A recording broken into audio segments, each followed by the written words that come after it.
Hey guys, Delman here, still fighting the flu, but that doesn't give me a reason to call in sick. Alright, let's do this. So we're going to continue with our Aegis ship line here, and we're going to be talking about the Sabre Raven. So, the Sabre Raven's a new ship that was announced alongside Intel's new hard drives, which is interesting. So yeah, it's a pretty cool ship. I do like where it stands in the game and stuff. Bit disappointed that it hasn't been sold separately, but who knows what the future holds. Alright, so let's get on with this video and jump right in. So, the Aegis Sabre Raven. Part of Aegis Dynamics Phase 2 of new ship models, the Sabre was designed as a space superiority fighter for those situations where you need to leave a light footprint. They have raised the bar yet again with the Raven variant, maintaining all the speed and maneuverability of its Sabre forebearer, but with a lower ship signature, making it fast and a stealthy infiltrator.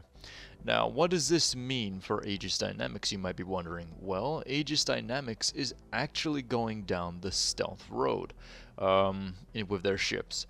As we all know, there's a lot of lore to most of the manufacturers in the game, and they actually have a reason for doing what they're doing in the lore. Aegis Dynamics, as you know from my past video, part 1, was the primary military contractor of the UEE. Now, the UEE tried to distance itself from Aegis Dynamics and has moved on to other manufacturers, such as RSI and Anvil.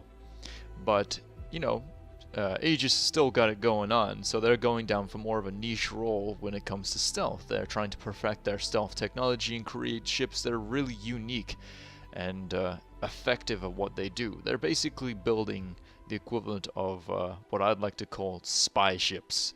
They're a lot like what you'd expect James Bond to use in a pretty intense scenario. They're really cool. So, let's continue with its technical overview. So it's quite interesting on the technical front. It has a small radar, it has 2 small computers, it has 3 small power plants, 2 small coolers, 4 small shield generators, so it's pretty heavily shielded for a small ship of this size.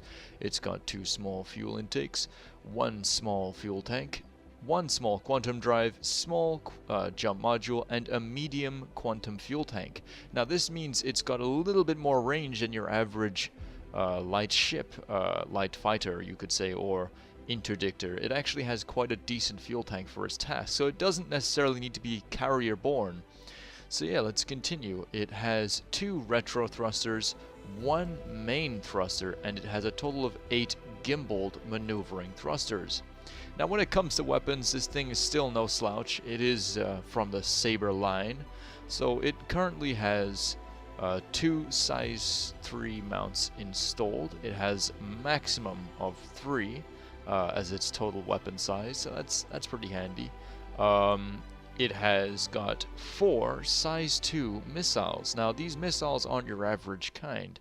These are the Max Ox Trimag EMP generator kind. Now I'm not sure how these are gonna work. Is it gonna fire EMP rockets? Or is it a fact that it just builds an AMP up within itself? A lot like the Avenger, one of the Avenger variants, the Warlock.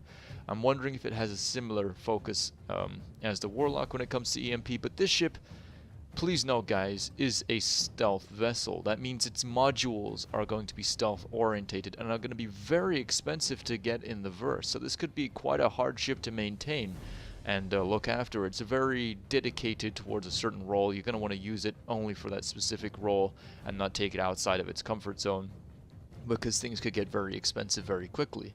And I see money in the verse being the primary reason you won't deploy things like a Sabre Raven every single day for every scenario. I see ships like the Gladius and the Avenger and other ships like that in the verse being used more often.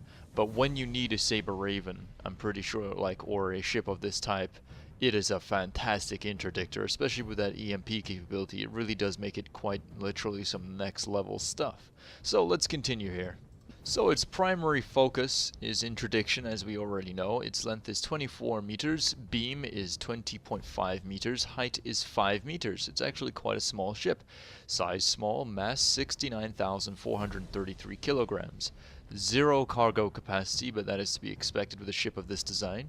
It has an SCM speed of 215 meters per second, afterburn speed of 1,235 meters per second, a maximum crew of 1 and a minimum crew of 1. Obviously, its pitch max is 85 degrees. Its yaw mass is 85, max is 85 degrees. Its roll max is 95 degrees. Its x-axis acceleration is 77.1 ms, y-axis acceleration 87.3 ms, z-axis acceleration 81.1 ms. So it's no slouch, it's pretty maneuverable, and it's really quick for a ship like this. I mean, it's insanely fast, especially when it has these kinds of weapons available to it. I see the ship being a very, very, very threatening craft in the verse. And it's a pretty cool ship to look at. Not my aesthetical taste per se. I prefer the way the original Sabre looks. But yeah, it does have a unique look to it. So let's continue here. So you might be wondering, why would you want a Sabre Raven? What is the purpose? What's the point, right? When there are so many other ships in the verse that could do it similar job at a cheaper cost. Well, Sabre Raven's a very unique ship. It's very stealthy right off the bat. It's going to have a very low signature. It has an incredibly low profile, so it's quite a hard ship to fight if you're going to be fighting it head on. A lot like its forebearer, the original Sabre, but this is a lot more refined. Its shapes are a lot more, I would say, sleek, maybe a little less aggressive in certain angles, but it's a lot harder to hit. It has a lot less surface area than most ships, especially for most ships that are this thin. And yeah, it's pretty cool. It's very unique in the sense it has EMP on board, and it's stealthy, and it has a decent weapon loadout in terms of its primary firing weapons, and it's very, very heavily shielded for a ship of its class. The way I see this ship being incredibly useful is especially if you're using it for raiding. If you want to raid some outpost or a space station or an enemy ship, as I've said in my past video, how everything will follow the pipeline. Well, ships will all have pipes on board, everything will connect to everything. If you EMP something, something will turn off, including space stations.